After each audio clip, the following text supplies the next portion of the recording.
So in the last video, we really focused on upgrading the parts of this guitar and putting some better hardware on it, like the bridge and the new pickup. Did some more wiring on it, new tuners. This video is going to be more about just addressing some of the issues with the fit and finish of the guitar and its playability. I think I might have mentioned it in the first video, but the frets on this guitar are really, really nasty and dirty, and it's I've gotten a chance to play the guitar a little bit more. Since the first upgrade, I've noticed how bad the frets have really gotten in terms of just their cleanliness. They're very, very rusted over and gross, to the point where, and hopefully I can capture this on the video here, but if you were to bend after fretting a note and bend it, you can actually hear the string grinding against the fret and wearing away some of the material. You might be able to see a small line here on the actual fret where some of the material's actually been worn away, revealing the actual fret underneath. So you can see like a little line of clean, if you will, where it's actually scraped away some of the dirt and stuff. So what I'm going to be doing first and foremost is cleaning and polishing the frets, bring them back to their natural luster. I have some tools to help accomplish that. I also found a couple high spots, or what I at least think might be high spots, where I'm getting some fret buzz. Usually, the general causes of that obviously are, bad truss rod alignment, which I'll take a look at and see if it's got too much of a back bow in it. That could be an issue. But it also could just be that some of the frets were actually squeezed out of the fretboard when it was really, really dry, leading to some frets actually poking up out of the fretboard slightly, which I think is probably most likely the cause. If that's the case, and all we have to do is kind of reset the frets and press them down a little bit more. And the third possibility is that the frets have just been worn down or were improperly placed, leading to some spots on the fret bars that are a little bit higher than others, in which case I have some tools to help file them down and get them to the right height so it's a little bit more uniform across the neck. And hopefully after I'm done, I'll actually get rid of some of those dead spots. I'll actually show you after I plug this guitar in where some of those dead notes are. And then we'll just kind of take it from there and see what we can do with it. Also, purely for aesthetic purposes, I'm going to be swapping out some of the screws here that are also really rusty, as you can probably see. Just got some new pickguard screws I'm just going to throw in there just for aesthetic purposes. Not really going to affect the playability, but it'll make me feel better about playing the guitar. So anyway, here we go. Like I said, this video is going to be mostly about just the fit and finish of the guitar, specifically more about the fretwork than anything else. So overall, I mean, it does play, it holds tune decently. But like I said, there's a couple spots where you hear a little bit of fret buzz. For instance, here on the G string at 7th fret. You probably hear that, right? Versus the 6th fret. Totally fine. 7th fret, 6th fret. So you can hear a significant difference. Even at the 12th fret on that same string. I mean, it just kills the sustain too versus 11th fret. Okay, not great sustain, but see my point. So there's a couple spots like that up and down the neck on different strings, different areas. So I'm just going to kind of go through real quick and see if I can figure out where all those dead spots are. Before I do though, like I said, I'm just going to double check and make sure from a sitting position that the truss rod is properly set so that there's not too much of a forward bow or a back bow on the neck. It should have a slight bow. The advice I heard on this was about the width of a piece of paper should be the height between the string and the fret. If you fret both first and last fret, and then you look down, it's about right. So it looks like it's got the right kind of shape to it right now. I'm just going to go through real quick and see if I can detect where all those dead notes are. So from here, not a glamorous process, but necessary.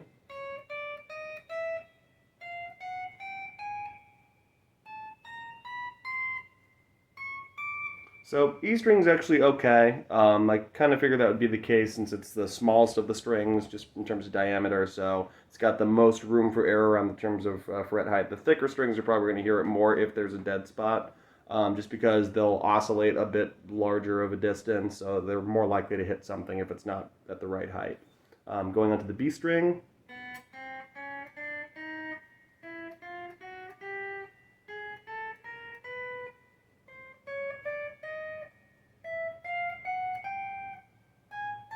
Okay, no major issues there. Onto the G.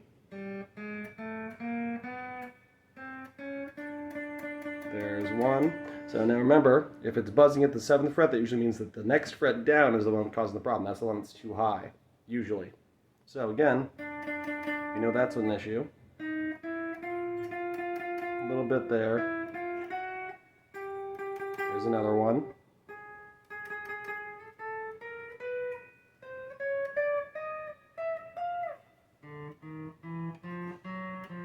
A little bit there, I heard. It's okay. A little bit of buzz on the D string as well. A little bit there. There's okay.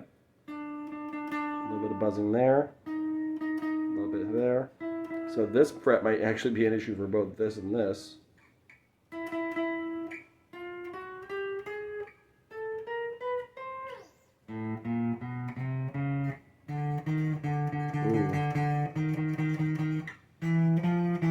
Ooh, that's bad.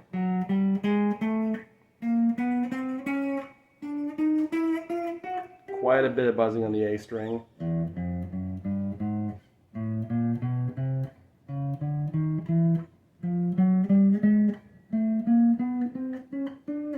Okay, so E string actually wasn't too bad. Maybe a couple spots. Overall, sounds okay. So from here, a couple things we're going to do. Number one, just kind of troubleshoot and see what the cause of those fret buzzing sounds is. I'm just going to double check to make sure that the action on each of the strings is at the correct height. So one thing you should know about fingerboards, they're all radiused slightly differently from each other. You have some that are at like a 9-inch radius for people that want to do lots of bar chords. You have much flatter radiuses, meaning that it's closer to a flat line than it is to a sharp circle. Depending on the guitar maker and the style of playing that's expected to be on the guitar, you'll see a different radius. I think it was Jackson Guitars was one of the first companies to create the compound radius, where it starts off like really, really circular or curved up at the first fret, and then gradually flattens out to almost like a 14 or 16-inch radius. So again, making sure that the strings are individually at the right height. So what I'll be doing is just checking the action at the 12th fret and trying to make sure that the bottom of each string is at the same height for each string compared to where the top of the 12th fret is. And we'll just do it that way, just make sure that it's got that, even with the radius that the strings, basically, the saddle should radius with it so that it's parallel with the entire fingerboard. So we'll be doing that just to kind of double check our work, make sure that we're where we need to be there. And if there's still some fret buzz, we know the truss rod's good, we know the action's good, that can only leave the frets as the culprit. So either way, we're going to clean up the frets and polish them up nice, but this will give us one more thing to look at and just see where we're at with it. Alright, so just to show you guys what I'll be doing to measure the action of the guitar, I have this little guitar multi-tool, which actually is pretty handy. It's from Groovetech. Obviously no sponsor here, but found this when I was shopping for guitar parts a little while ago, and had this nice little, hopefully you can see it, if this camera will ever focus, but it's got a side for millimeters, side for inches, and it's actually flush to the very end, so there's no like gap between when it starts measuring and where the end of the ruler is. Pretty handy.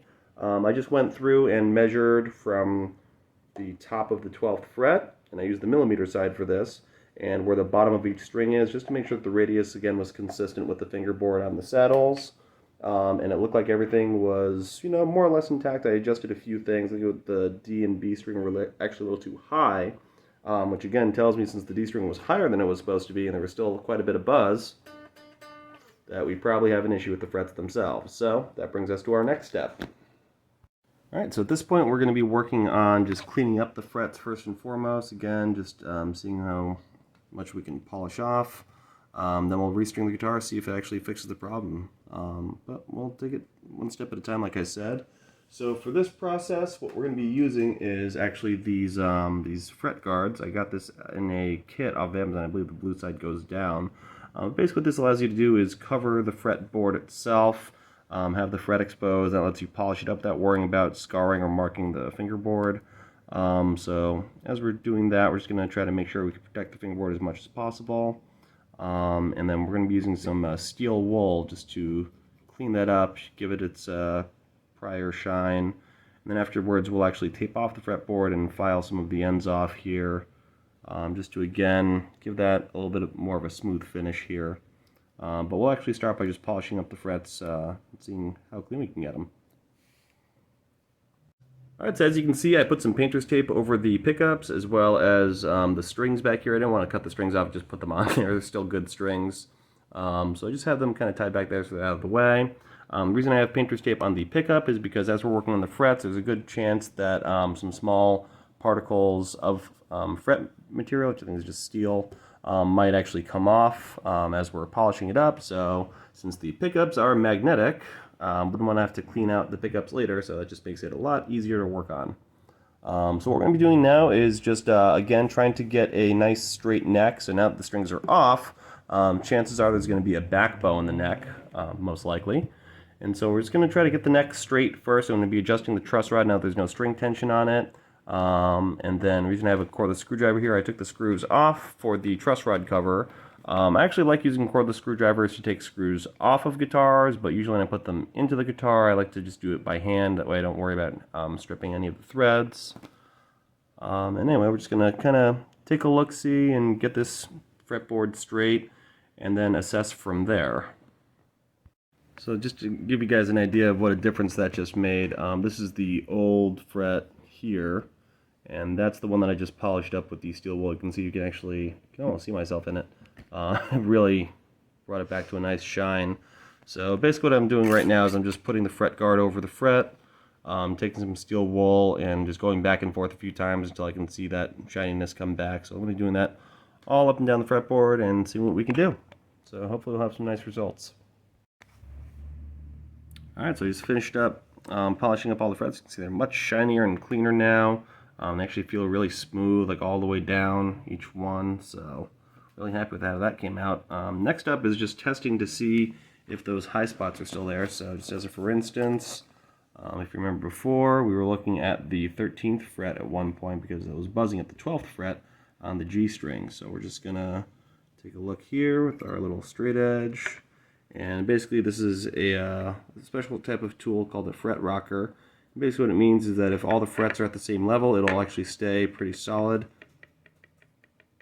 Hopefully you can hear that. You can see that. But there's actually a high spot right here. Whereas if I go to the E string, or where the E string would be, can't even really move it. I mean, it's right on over there. Just over here, looks like there's a high spot.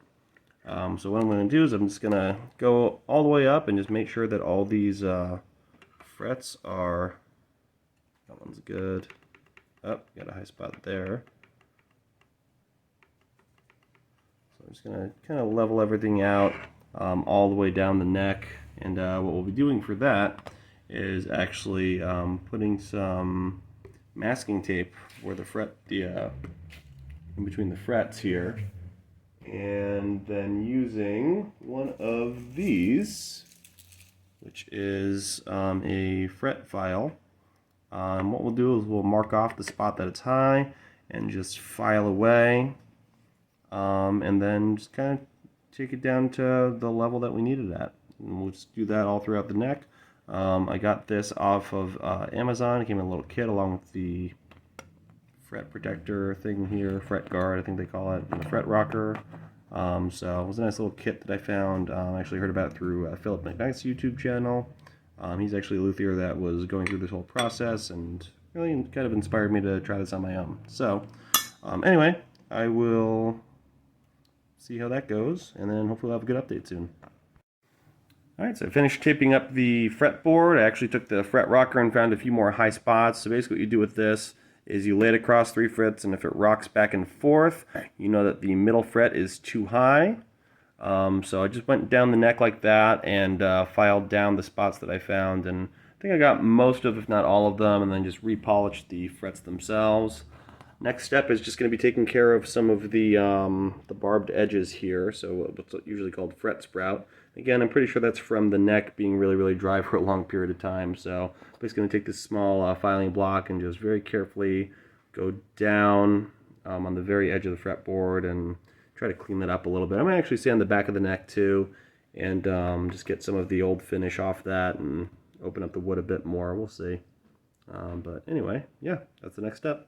Alright, so I took the tape off. Actually ended up sanding down the edges here of the fretboard, and it feels a bit better. Still a couple sharp points here, so I might do another couple passes there. You can see the fretboard's a bit more dried out than it was before, so I'll be reapplying some lemon oil to the frets, or to the fretboard rather.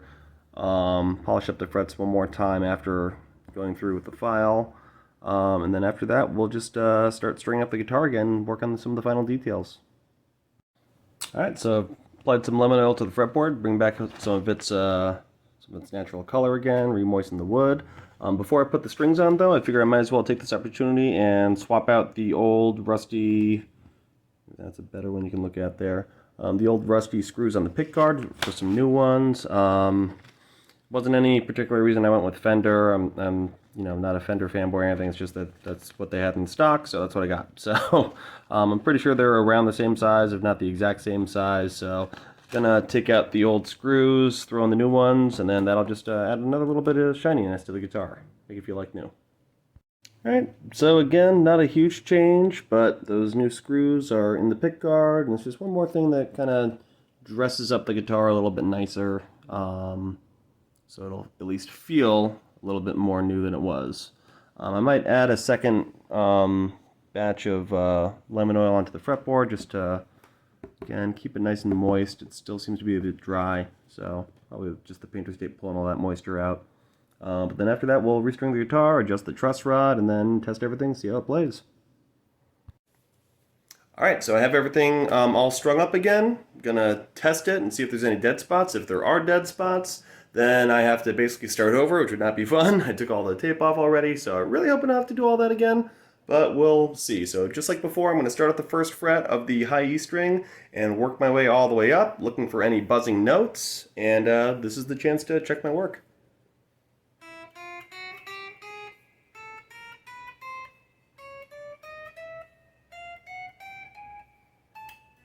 That was my playing, sorry. Okay, high E sounds good. Going on to the B string. I know it's not exactly the best song in the world.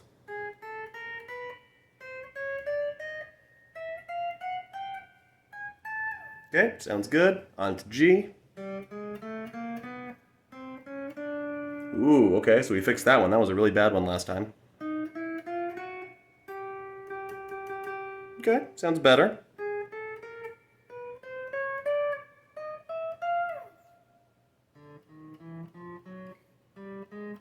That was also a bad one last time. It's good. All good there. Okay.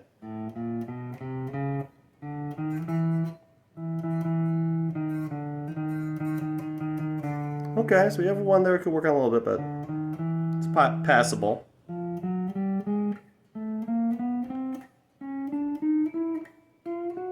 Okay.